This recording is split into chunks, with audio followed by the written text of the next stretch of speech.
Just having you here makes our ceremony look cheap, she spat at me.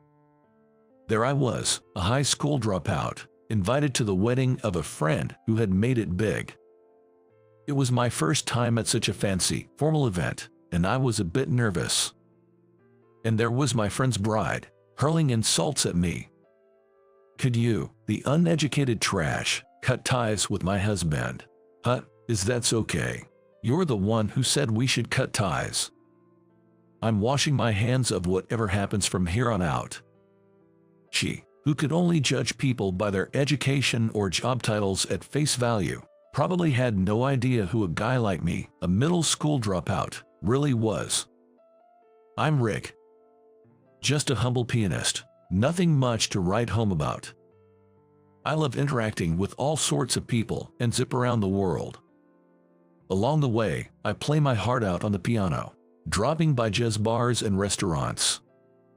Sometimes I'd even play on street pianos. That's how I made a little coin, just getting by day to day. I'm not too keen on saying this about myself, but I grew up in a relatively affluent household. The piano that's now my bread and butter, I was forced into lessons starting at the tender age of 3. In competitions mixed with adults, I was frequently awarded prizes, being called a prodigy. Looking back now, it's pretty embarrassing. But that life crumbled when I was in elementary school.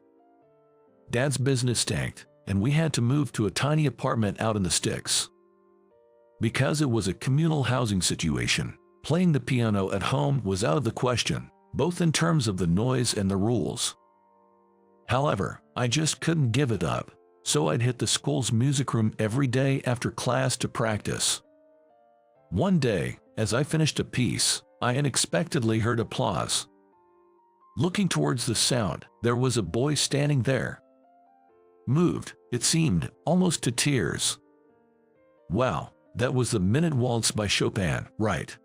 Yeah, that's right. Amazing, amazing. What else can you play? Well, something like this. As I played Schumann's Traumerei, his eyes lit up even more. That's really awesome. How long have you been playing piano? Since I was 3. I started because I had to, but then I grew to love it. Do you play at home too? Nope. I live in an apartment, so I can't really play there. That's why I'm here every day. At that, he just went, I see. He seemed really impressed with my passion for the piano. I'm Tom. Can I come listen again tomorrow? I'm Rick. Sure thing. I play almost every day, so drop by if you're free. I shook hands with Tom firmly. From that day on, my solo performances had an audience. As time went by, Tom and I got closer. Turns out his dad is some big shot at the Treasury, and he's from a well-off family. Do you play an instrument, Tom? Well, I mess around with the violin a bit. That's pretty cool. The violin seems tough. Yeah, it's hard.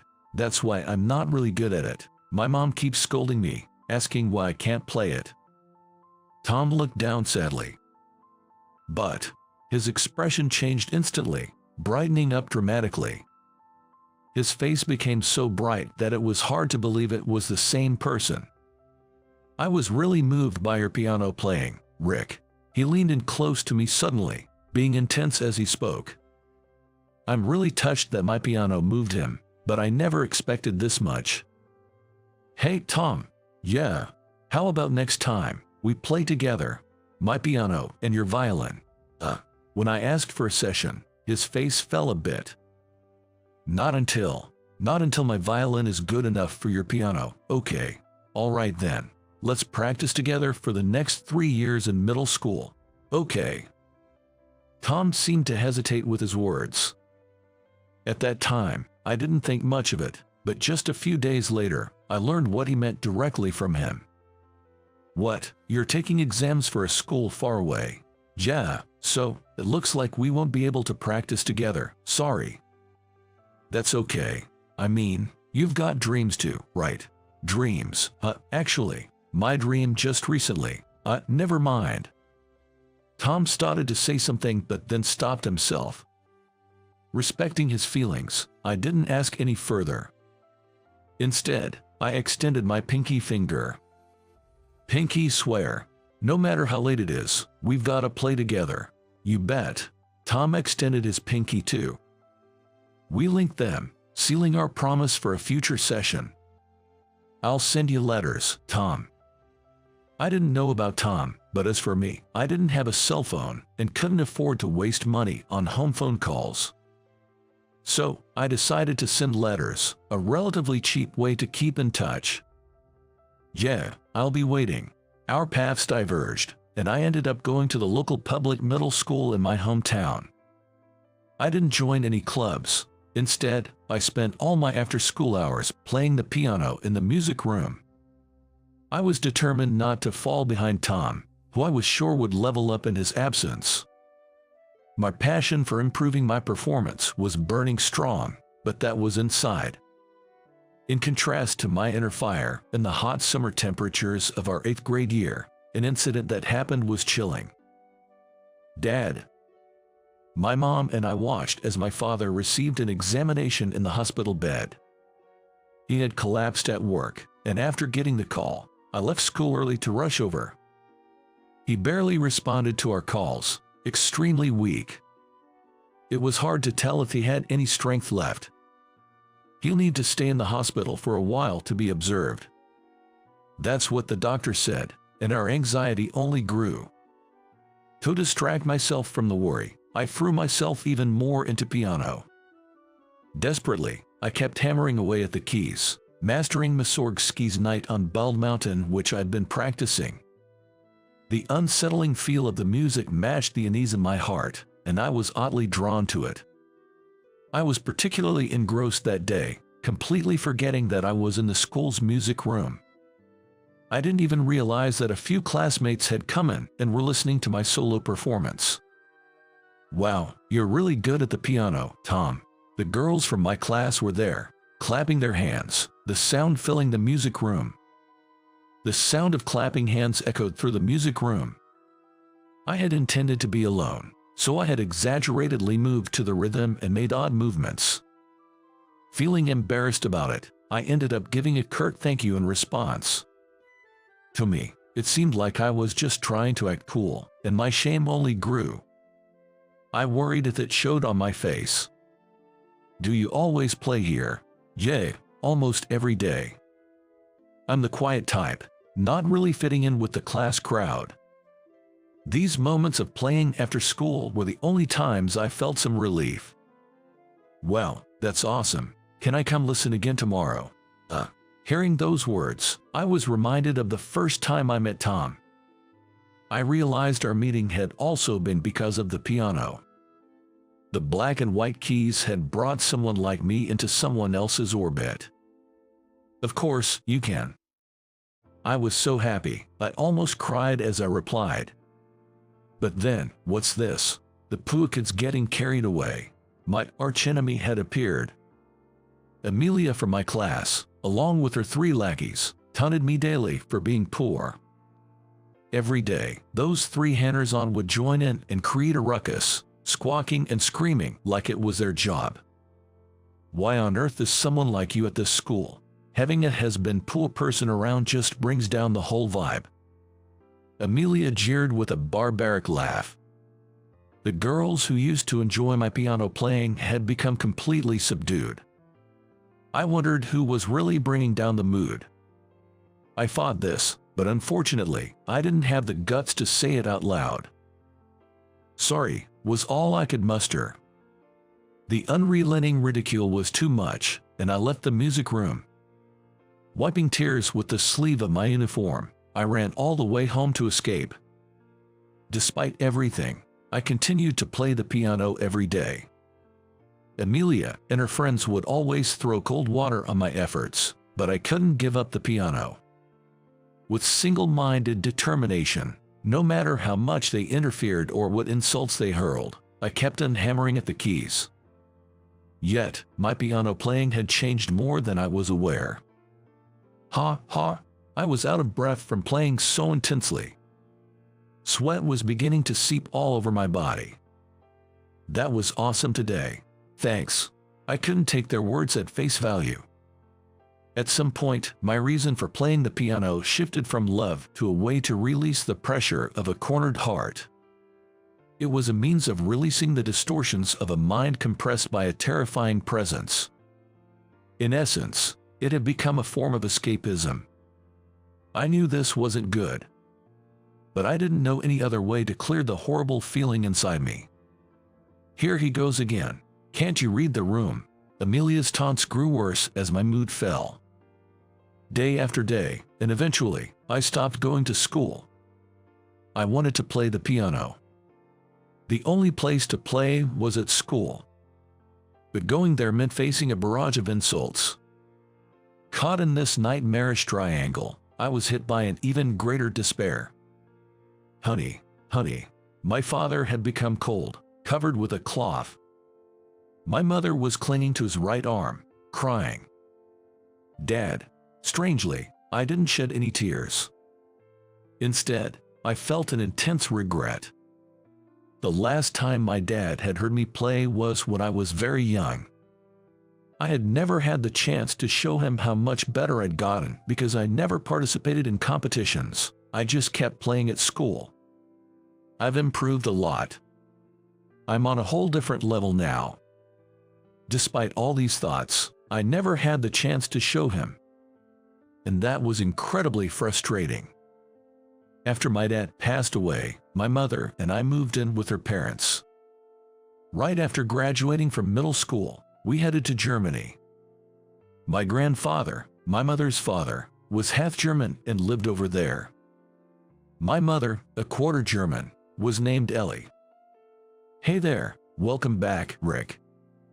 I'm back, Grandpa. One night, when I got home, I ran into my grandpa in the living room. He was watching TV while petting the dog. Did you go to that jazz club again today? Yep.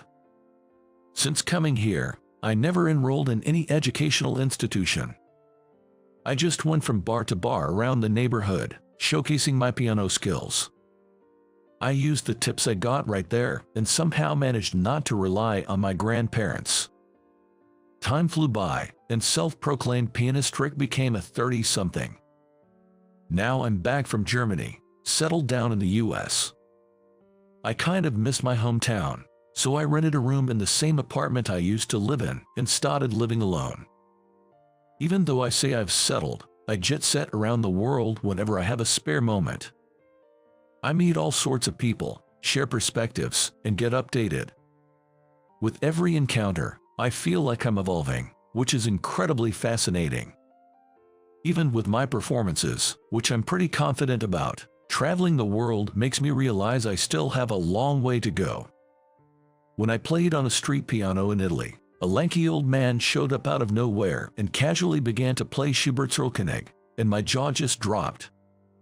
In a French tavern, while I was playing Ravel's Judo, a girl who looked to be in her teens asked to play a duet with me.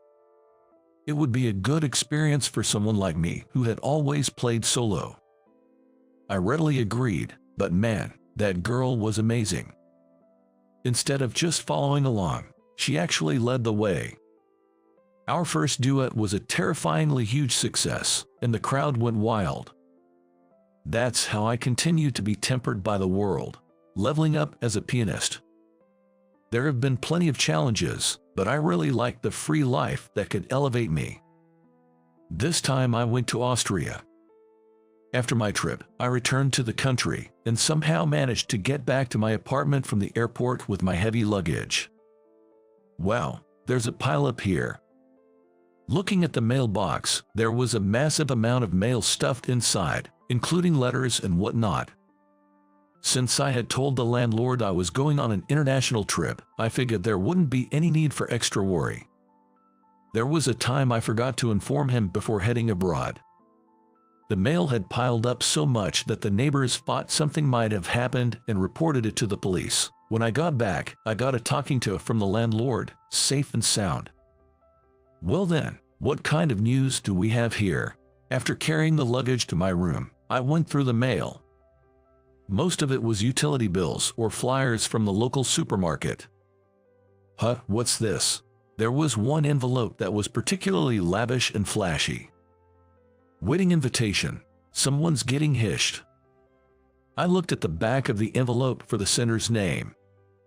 Tom, Amelia. I see. Tom is the one tying the knot. I got a bit excited seeing the name of an old friend I hadn't seen in a while. We had talked about sending letters, but since the summer of our 9th grade, we had stopped sending them entirely. It's been over 10 years, but it seems he hasn't forgotten about me. I pulled out the invitation from the envelope. It was folded in half, and inside there was a section to indicate whether I would attend or not. Of course, I'll be attending. I brought over a pen, circled will attend. Above it, I added delighted to. I wrote my address, name, and a congratulatory message. 11 p.m. I'll have to send it back and call tomorrow. Closing the folded invitation, there was a handwritten message from Tom and his bride. Tom has had strong penmanship since we were kids in elementary school, and it looks like that hasn't changed. Right below, in the distinctive upward slanting script, there was a similar message. I read both, chuckled to myself, and decided to call it a night. The jet lag was hitting me a bit, but the fatigue was easily overcome. On the day of the wedding, when I arrived at the venue, it turned out to be an extremely famous upscale hotel. This was my first time attending such a posh and formal ceremony, and I was a bit nervous. Hey there, long time no see, Rick. While I was looking for my seat, I heard a voice from behind. Oh, Tom, congratulations on your wedding. Thanks, I'm glad you could make it. It had been a good 15 years since we last saw each other. We didn't bother with formalities and simply celebrated our reunion with a firm handshake. Next to him stood the bride, who looked at me with a bit of surprise. You became a bank president. Yeah, thankfully. That's amazing. Thank you. How about you? Weren't you in Germany for a while? Yeah, I left our local middle school and headed straight there. Ever since, I've just been living freely without pursuing further studies. I see. As we were catching up, a voice called out for Tom from a little distance away. Oops, excuse me. Tom looked over and gave a wave with his right hand as if to say catch you later. I don't know who it was, but he took off at a jog to say hello to another acquaintance. Yet, for some reason, the bride stayed behind, still looking at me. Rick, as in that Rick, the one who played the piano every day in the music room. Oh, yeah, that's me. Ha, you're a middle school dropout. That distinctive elongated inflection at the end of her sentences. The mocking choice of words. And then, the name Amelia on the invitation. I had my suspicions. The bride Amelia turned out to be the same Amelia who used to bully me back in middle school. Who would have thought we'd meet again after more than a decade? Just your presence makes our wedding cheap. Is that right? I'm sorry to have caused such a fuss. Hut, you feel sorry. Hut, well, it can't be helped that you are here today, but from here on out. At this moment, Amelia's face seemed somewhat more malevolent than the one I remembered.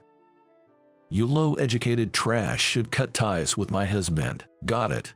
Even though I had grown up, I was naturally infuriated by her words suggesting I sever ties with Tom. I couldn't remain as calm as before and retorted a bit. Tom has been my best buddy since elementary school, but do you really have the right to cut that bond? I do, because I'm his wife. I struggled to understand her reasoning. And just then, Tom came back. Sorry, Tom, I'm going to withdraw all my savings from the bank. I'll close that account too. What? Why? This is some kind of joke, right? Beside the astonished Tom, the bride was speechless. She didn't seem to comprehend what I was saying. No, your bride told me to cut ties with a middle school dropout. Huck, Amelia, what are you talking about? Because. It seemed she was thrown off by Tom's question. Having a fallen poor man around ruins the atmosphere. It'll affect your work too, won't it? She continued to scream hysterically, not caring who was watching. "Hey, why did you even invite such a poor person to the wedding? Amelia, that's too much," apologized to Rick. "No, I'm not wrong. Sorry, it looks like I've caused a disturbance at your wedding." I turned my back on them and headed for the exit. "Rick, wait, please Rick." Tom grabbed my arm after I had walked a few meters. He was pleading for a chance to talk. I wasn't angry with Tom. I decided to return following his lead. "Sorry, Rick." "Lift your head up, Tom. I'm the one who should apologize. I got too emotional." Meanwhile, the bride stood with her arms crossed, facing away. "Amelia, listen to me. It's about how Rick and I met." When Tom said that, she only turned her gaze toward him. "It's a story from when I was still in elementary school." He began to recount the story from 15 years ago as if it had happened just the other day. "My parents were bureaucrats in the Treasury Department, really strict. It wasn't just about studying. There were so many do's and don'ts. As a result, I never had much in common with the other kids in class. I had a hard time fitting in. On the contrary, it seems that he was somewhat coerced into playing the violin. Like my experience with the piano, he had been made to play since before he even started elementary school. I hated those days so much. When I got home, I had to study and practice again under strict supervision. To escape, I started wandering aimlessly around the school for hours after school. This was around when both Tom and I were in the 6th grade. It was also the time when my dad's business failed, and we couldn't afford a piano at home anymore. The bride, who had been crossing her arms, was now listening intently to Tom's story. It was on one of those days, as I passed the music room, I heard Puppy Waltz being played inside. Tom was very curious about who was playing. He said it sounded like a performance far surpassing even the level of our music teachers. When I entered the music room, a grade schooler was playing. I was blown away. Sure, it's a piece that's easy for kids, but it wasn't just skillful. It really hit me in the heart. You could tell that the performer was thoroughly enjoying playing the piano. The bride's eyes were a little red. "That was the day I met you, Rick. Your playing mended my nearly broken heart." Tom had seen my playing as one of the few comforts from the pressures of his parents. That's why he kept coming to the music room every day after that. "You seemed to enjoy playing so much that I started to enjoy playing the violin. Those days I used to hate were completely transformed." So he became positive about taking the middle school entrance exams and aced them. It was a little lonely to part ways with Tom after getting into middle school, but knowing that my playing had been the foundation for him made me proud and happy at the same time. I'd been complimented on my playing before, but I never thought I'd actually saved someone. After hearing Tom's story, the bride, Amelia, was in tears. It turns out that the high school dropout and so-called poor guy she'd looked down upon was the one who had laid the foundation for her current husband. Whether she was feeling regret or gratitude, I couldn't tell. "Amelia, you said it yourself, didn't you? During middle school, when you were going through a tough time, the sound of the piano comforted you." I was surprised by the story and looked at Amelia with wide eyes. "Don't look at me." She blushed and seemed embarrassed. Maybe it's because we shared similar experiences that we got along so well. I've traveled the world and seen many coincidences, but a serendipitous meeting like this is quite rare. Who knew I'd played Cupid without even realizing it? "Rick?" Tom asked, looking a bit embarrassed. "Right, he doesn't know yet." "The thing is, Tom, yeah, I was surprised too when I came to the venue, but your wife, she's my middle school classmate." "What?" No wonder Tom was shocked. Faced with this astounding fact, all three of us could only laugh. After we had our fill of laughter, Amelia bowed her head to me. Her hair, which must have been set for the wedding, drooped towards the ground. "I'm sorry. I said some terrible things without knowing anything. Whoa, hold on, Amelia. Tom looked impressed by her, but for me, it was an emergency. If a guest at a wedding made the main bride bow, it could turn into quite the awkward rumor. Not just for that, I also want to apologize for middle school. After Rick stopped coming to school, I felt regret. I wanted to apologize so badly that I went to your house after graduation, but you had already moved out by then. All right, just lift your head up now. Amelia turned back to face me again. Her makeup had been ruined by tears. She seemed to need a touch-up before anyone else. Not to make excuses, but my family is pretty strict, you know. From what she told me, her family sounded pretty tough, too. The stress had been piling up, and she'd been taking it out on me, apparently. That nasty comment earlier was due to the values ingrained in her by her parents, who cared about nothing but educational pedigree. In fact, she had graduated from a prestigious university and was working at a top tire company. So, I'm really sorry, she apologized again. Amelia, once more, bowed her head to me. Let's forget the past, just make my best buddy, Tom, happy, will ya? After their apologies, I felt my anger dissipate so much that I almost forgot what I was mad about. Then the wedding planner came over. It was time. I apologized to Amelia in return and encouraged her to go freshen up her makeup. And Tom, about that thing, I've got it under control. Yeah, I'm counting on you. I gave my best friend a thumbs up and took my seat. The wedding proceeded smoothly, and soon it was time for the entertainment after the bride's dress change. The relatives put on a splendid dance. After that, it was my turn to carry out the plan. I was led backstage to a dimly lit area where a piano awaited. Now, for the next act, we have the groom's best friend and a genius pianist, Rick's performance. After an over-the-top introduction, the spotlight was on me. The piece was Listli Bistraum. It was a piece I'd thought of playing at someone's wedding someday. I never imagined my first performance would be at my best buddy Tom's wedding. The nervousness was different from playing in competitions, jazz bars, or on the street. It felt like the first piece was over in an instant. After a brief pause of about 10 seconds, I placed my hands on the keys again. Simultaneously, Tom stood up. It was a plan only the planner and the two of us knew about. As everyone looked on in surprise, the groom took out a violin hidden under the table. We made eye contact to sync our timing and started the second piece, Elgar Sledammer. As I moved my fingers, memories of my travels flashed through my mind.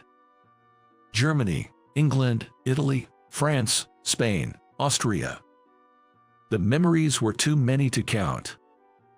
A lanky man who appeared out of nowhere. A girl I didn't know. Even after having played duets with so many people, today I was truly moved. The duet with Tom was more wonderful than any in my memory.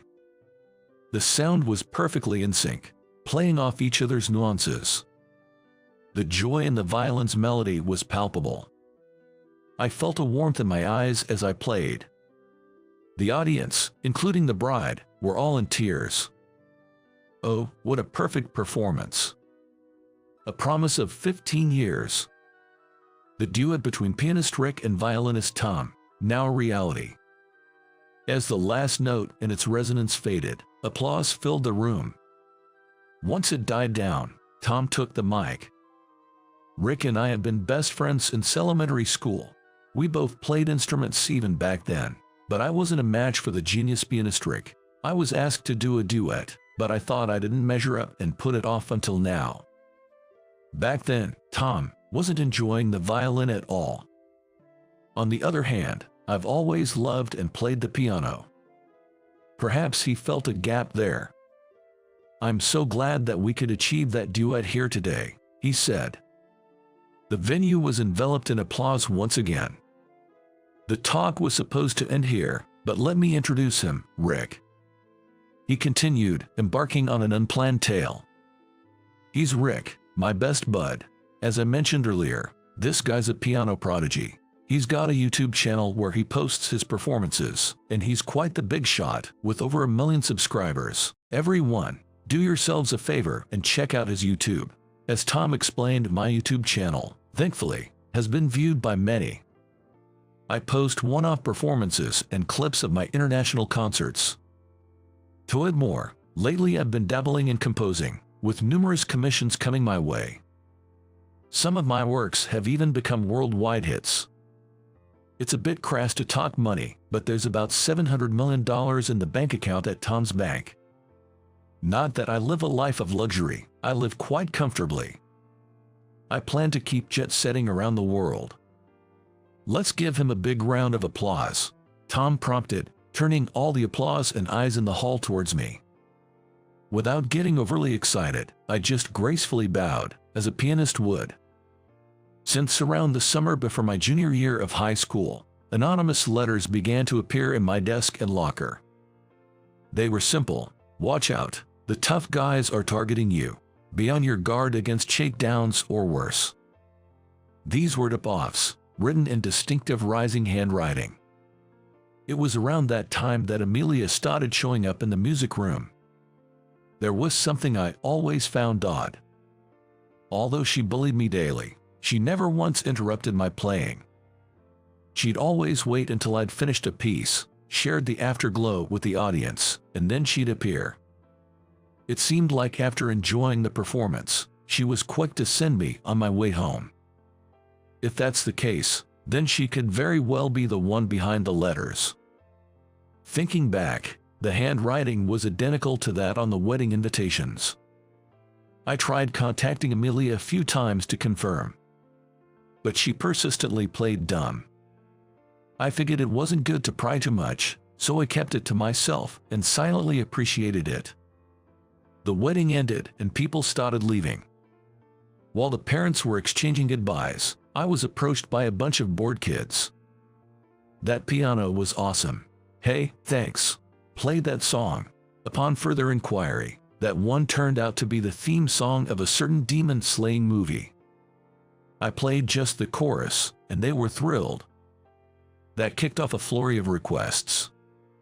It tunes from the movie about a fake family, cursed objects, and more, and it turned into quite the riot. Eventually, the bustle settled down, and the newlyweds approached me. "Rick, thanks so much for today." "Same to you, thanks. But hey, about that thing with the bank account closing, is it true?" Tom said that, and Amelia looked at me apologetically. "Nah, of course not. I was just being emotional. Sorry for spouting nonsense." "That's a relief," Tom said with a relieved smile. "Right, about that money, though. Yay. I'm planning to use that $700 million to create a music studio. Not a formal school, but a place to foster opportunities for engagement with music. I aim to provide support so that nobody has to give up on music because of financial constraints." When I opened up about my dream, 2 friends were on board. It seems they related to my take on music and were keen to help with setting up and running the place. Several days after the ceremony, I got a call from Tom.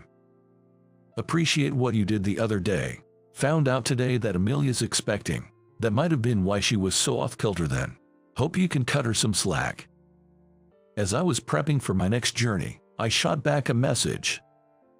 "Congrats, buddy. To think my best pal's going to be a dad is quite something. Don't fret about the other day, all is well. On another note, you've got to check out the video dropping today." That evening, my channel saw a new video titled "For My Dear Friends Go Live." It's a medley of dreams of love and love's greeting, the same pieces I played at the wedding. It's also meant to keep the memory of that moment from fading. I considered posting a duet with Tom, but I've decided to keep that now mythic performance to myself. A person's true nature can't be sized up by diplomas or just by what they say.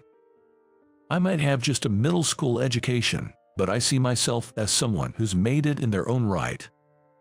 The same goes for Amelia. Judging by how she was with me back in middle school, you'd think she was quite the piece of work. But in reality, sending those anonymous letters or trying to get me home safe before trouble hit shows she has a big heart, albeit her awkward way of showing it. I have come to appreciate what matters in life by engaging with folks across the globe. Some places might not boast the finest education systems. That doesn't mean the people from there are all bad eggs. The essence is deeper down. What you believe and what you think. That's the key. I intend to express my true self through my piano playing. And I hope that, one day, it might just be someone's salvation.